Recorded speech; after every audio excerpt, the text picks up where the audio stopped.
Fala galera, um prazer tê-los aqui para mais uma videoaula de quem?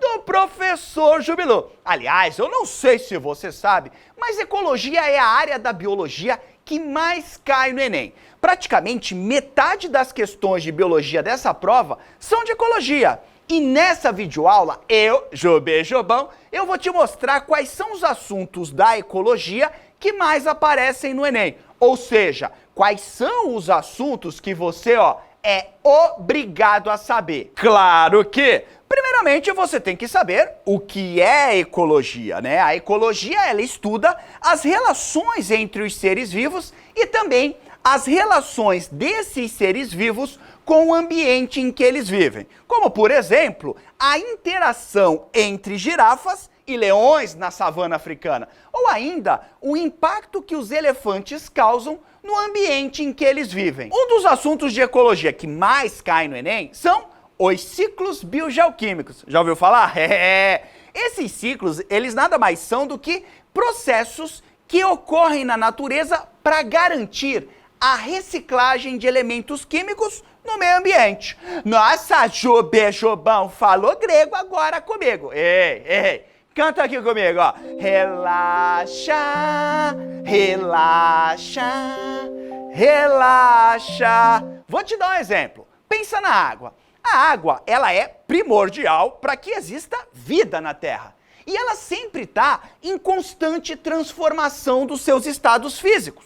Uma hora ela está num rio, no seu estado líquido. Depois ocorre uma evaporação e a água já está na atmosfera no seu estado gasoso. E aí, de repente, ela condensa e volta para o seu estado líquido na forma de chuva, saindo da atmosfera e voltando para o continente. Tá percebendo como a água, ela tá o tempo todo sendo reciclada no meio? Uma hora tá ali, outra hora tá aqui. Então, assim, uma hora ela é rio, na outra ela é nuvem, daqui a pouco ela vira chuva. Isso é o ciclo biogeoquímico da água. Mas quando o assunto é Enem, os ciclos biogeoquímicos que mais aparecem são o ciclo do carbono e também o ciclo do nitrogênio. Só para você ter uma ideia, nos últimos 5 anos, o ciclo do carbono apareceu 5 vezes no Enem.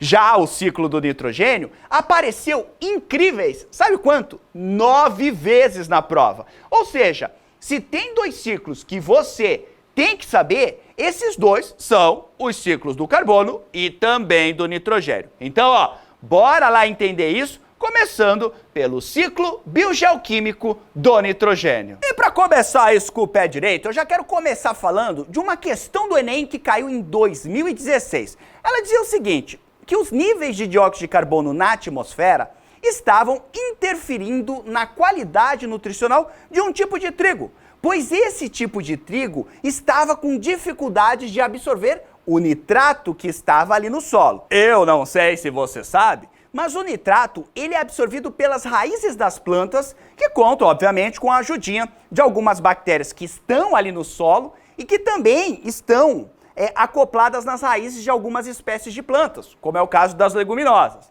Essas plantas, todas elas usam o nitrato, que é uma molécula química que tem nitrogênio, elas usam esse nitrato para produzir moléculas orgânicas, como é o caso das proteínas, dos ácidos nucleicos. O que é ácido nucleico? DNA, RNA. E até mesmo elas usam o nitrato para construir clorofila. Não só as plantas, a gente também usa nitrogênio para construir nossas proteínas. Então isso quer dizer que o nitrato, ele é como o fermento que a gente usa para fazer um bolo. Sem fermento não tem bolo. Ou seja, sem nitrato, a planta ela vai encontrar enormes dificuldades para construir as moléculas orgânicas dela. Então, Jubialuno, sem nitrogênio não tem planta. E, consequentemente, a vida no nosso planeta, sem o nitrogênio, ela não iria existir nessa complexidade que a gente conhece hoje. Mas, afinal de contas, como é que o nitrogênio presente no nitrato vai circular pelos seres vivos e também pelo meio ambiente? É isso que eu vou te explicar agora. Vem em mim, então, aprender o ciclo do nitrogênio, que é um assunto que dificilmente não aparece no Enem. Praticamente todo ano ele tá ali dando um tchau pro aluno, que fica, obviamente, apavorado, porque o nitrogênio, ele cada hora está de um jeito. Vamos entender melhor esse processo pedagógico então. Bom, o nitrogênio ele fica na sua forma gasosa aqui na atmosfera. Só que nenhum ser vivo, aliás, a maioria dos seres vivos, não consegue absorver esse nitrogênio, a não ser bactérias que são encontradas no solo e que são chamadas de bactérias fixadoras de nitrogênio. Essas bactérias, elas têm o poder de pegar o nitrogênio gasoso, aí elas usam esse nitrogênio gasoso para produzir energia. Isso mesmo, essas bactérias fazem quimiossíntese. Então elas pegam o nitrogênio, produzem energia e depois vão eliminar esse nitrogênio no solo, só que não na sua forma gasosa. Vão eliminar na forma de amônia.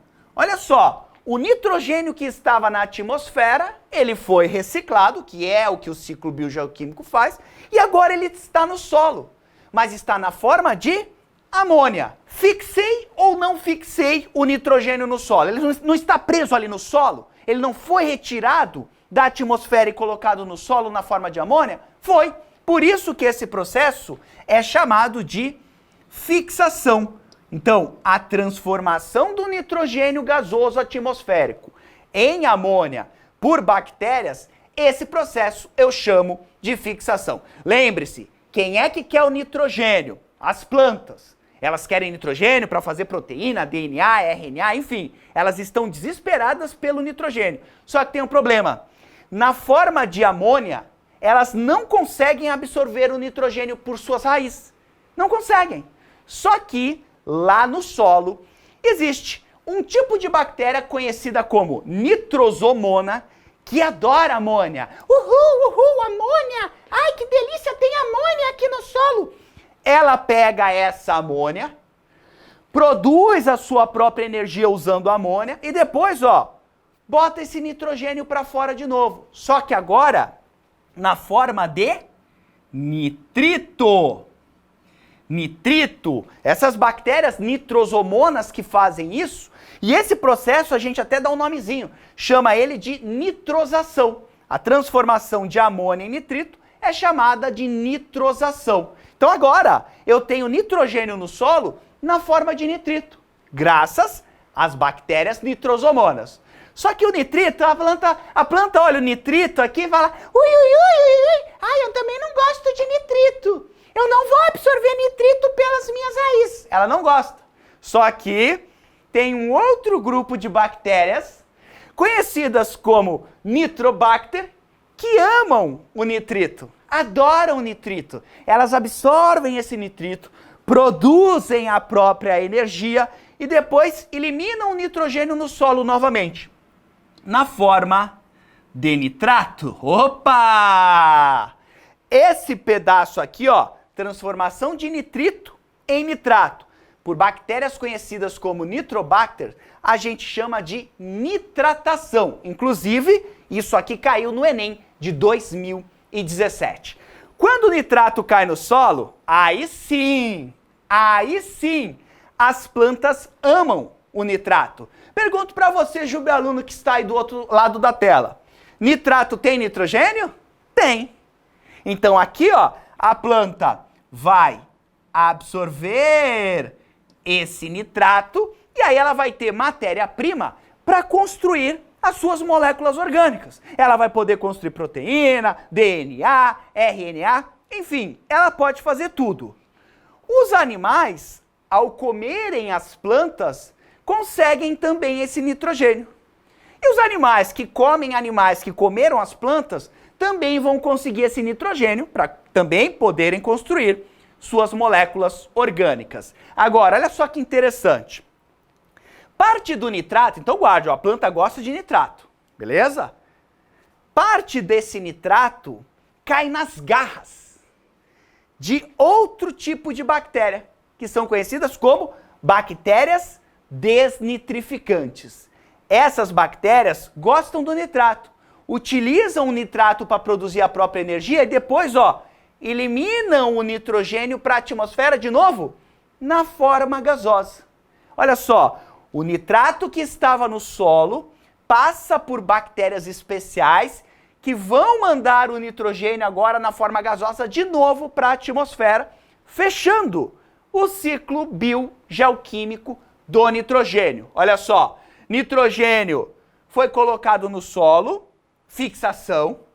Depois, ó, transformação da amônia em nitrito e nitrato. Isso se chama nitrificação. Lembrando, nitrificação tem dois processos, a nitrosação e a nitratação. Lembre-se disso, não esqueça. E depois, a devolução do nitrogênio para a atmosfera, a gente chama de desnitrificação. Agora, bora dar um Philosophies of Life rapidinho, porque isso aqui é só uma revisão, é só uma revisãozinha bem tranquila. Os fertilizantes agrícolas, eles têm o quê? Eles têm nitrato. Porque quem é que ama nitrato? As plantas. Então, se eu tiver nitrato no solo, as plantas vão crescer com muito mais qualidade. Então, quando falar de fertilizante agrícola, fertilizante é para tornar o solo rico em nitrato, para que as plantas possam absorver esse nutriente e poderem crescer fortes e sadias. Maravilha! Pode agora vir ciclo do nitrogênio na prova que, ó, já é voador, é cotovelada, é tudo na cara dessa prova, não tem moleza não. Ó, lembrando que você que é Jubialuno lá da minha plataforma, lá tem uma aula bem mais aprofundada, isso aqui é só uma revisão. E isso é claro, essa aula aprofundada é fundamental para quem vai tentar um curso mais concorrido. Tranquilo? Bom, agora, a gente não pode esquecer também do ciclo biogeoquímico do carbono, que é muito comum no Enem, como eu já te falei. A gente tem que lembrar que o carbono, ele é o elemento essencial da matéria que compõe os seres vivos. Tudo que é matéria orgânica é composta de carbono. Ai meu Deus, Jubi, não estou conseguindo visualizar. Pô, vamos lembrar da fórmula da glicose. Se você observar, você vai ver que lá está cheio de carbono. Então veja como o carbono é importante. Química orgânica, lembra da química orgânica? É bom lembrar. Só carbono. Então agora a gente vai entender como é que esse carbono circula na natureza. É importante você guardar que a fonte primária de carbono para a formação das moléculas orgânicas, ela está também na atmosfera, na forma do quê? Na forma de dióxido de carbono, o famoso CO2, o famoso gás carbônico. Agora, como é que esse carbono que está aqui na atmosfera vai parar dentro dos organismos? Graças a um processo bioquímico, que é o processo bioquímico mais importante do planeta Terra, talvez até do universo, que é a famosa fotossíntese. Então a planta, quando ela faz fotossíntese, ela retira o dióxido de carbono da atmosfera.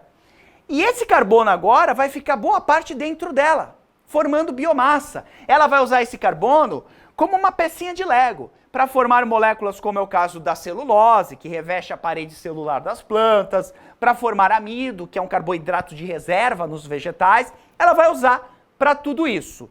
Agora, a planta, ela faz respiração, ela tem mitocôndria. Então, quando ela faz respiração, ela devolve parte do gás carbônico para a atmosfera. Então, ó, ela retira gás carbônico da atmosfera pela fotossíntese e devolve parte desse gás carbônico através da respiração. Ó, gás carbônico vem pela fotossíntese e vai pela respiração celular que ela faz nas suas mitocôndrias, porque planta também tem mitocôndria, sabia não? Mas tem que saber. Agora, bora dar um Philosophies of Life aqui. Os animais também, ao respirarem, eles também jogam gás carbônico para a atmosfera. Então eles também estão envolvidos nesse processo do ciclo biogeoquímico do carbono. Os organismos, quando eles morrem, eles sofrem decomposição. A decomposição também joga gás carbônico na atmosfera. E o mais interessante é o seguinte, quando os organismos morrem e por alguma razão não tem oxigênio no solo, eles acabam virando o quê? Eles acabam virando fósseis. E depois viram combustíveis fósseis. Aqui, ó, tá cheio de carbono. O processo de combustão, de queima desses combustíveis fósseis, devolve também gás carbônico para a atmosfera. E esse é o problema, porque um carbono que era para estar preso embaixo do solo, ele, ao ser queimado pelos seres humanos, os maravilhosos seres humanos, ele muda de lugar. Ao invés de ficar embaixo do solo, ele fica na atmosfera.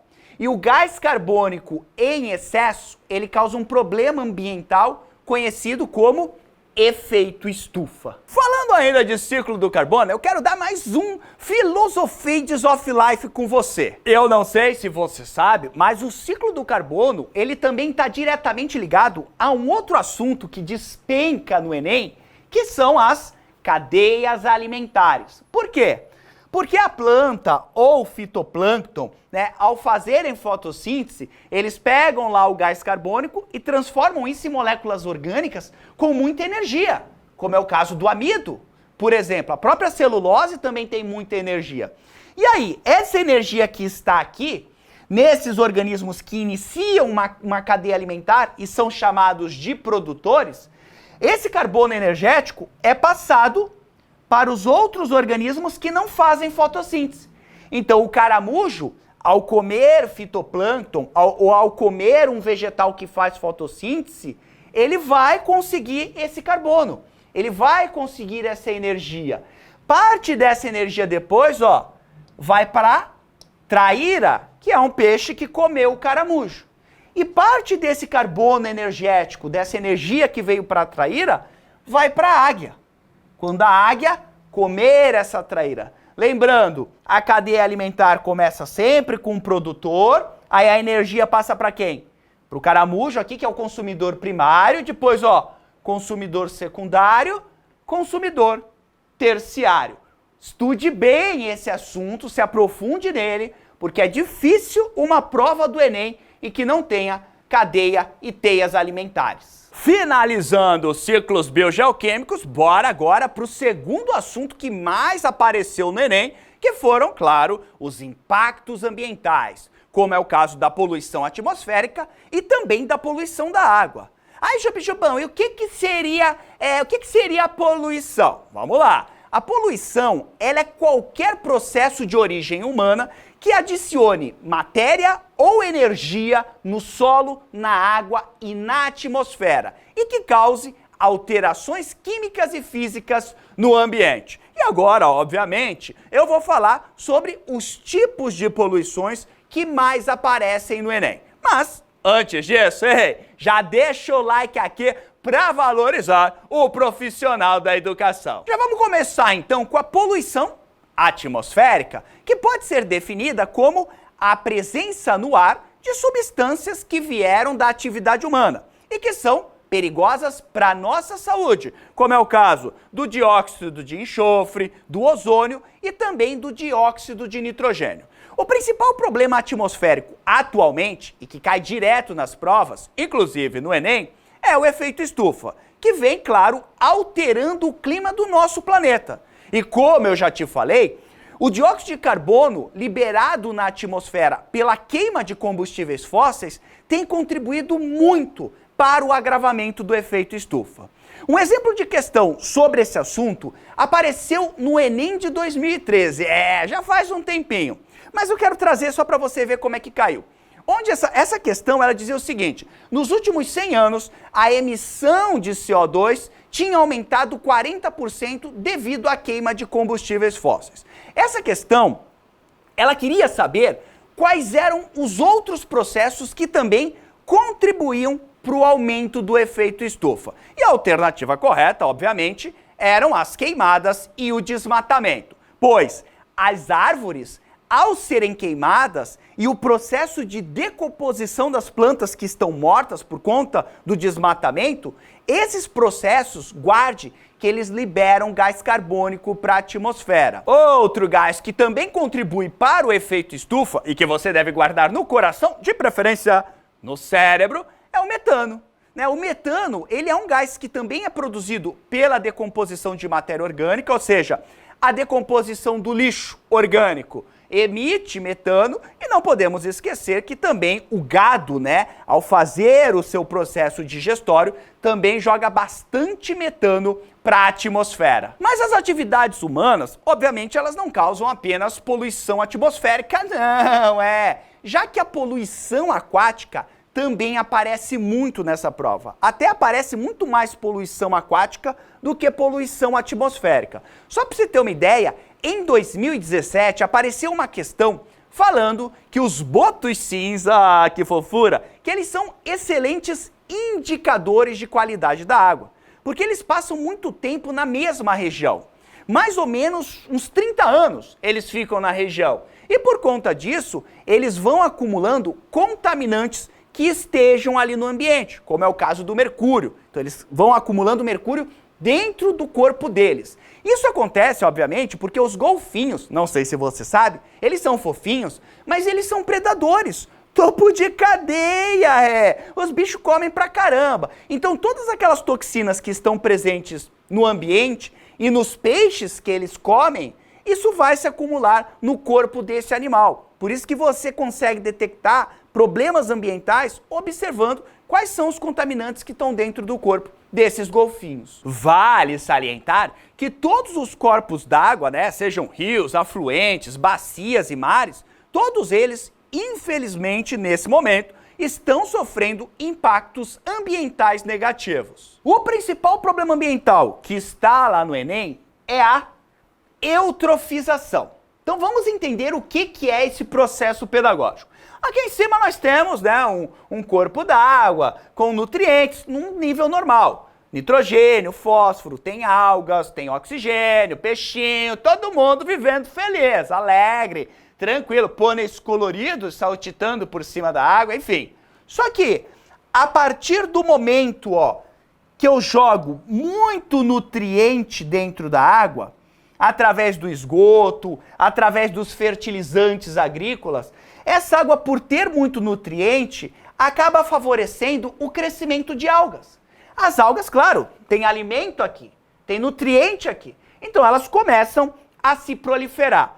O que acontece é que com o tempo, elas vão formando uma espécie de película na superfície da água. E isso impede a entrada de luz. E aí, os organismos fotossintetizantes que estão mais abaixo não conseguem mais fazer fotossíntese. E eles começam a morrer. O problema é que quando as próprias algas em excesso, elas também vão morrendo, porque todo mundo morre um dia, e esse excesso de matéria orgânica começa a sofrer decomposição. O processo de decomposição, ele consome oxigênio da água. E aí começa a faltar oxigênio. E aqueles organismos, como é o caso dos peixes, que precisam desse oxigênio, começam a morrer. E aí vai morrendo, mais decomposição, vai criando um efeito bola de neve. Porque quanto mais organismos morrendo ao mesmo tempo, mais decomposição eu tenho, maior o consumo de oxigênio. Então o que acontece? Eutrofização, resumindo, é a diminuição da quantidade de oxigênio na água por conta da decomposição de organismos que estão ali crescendo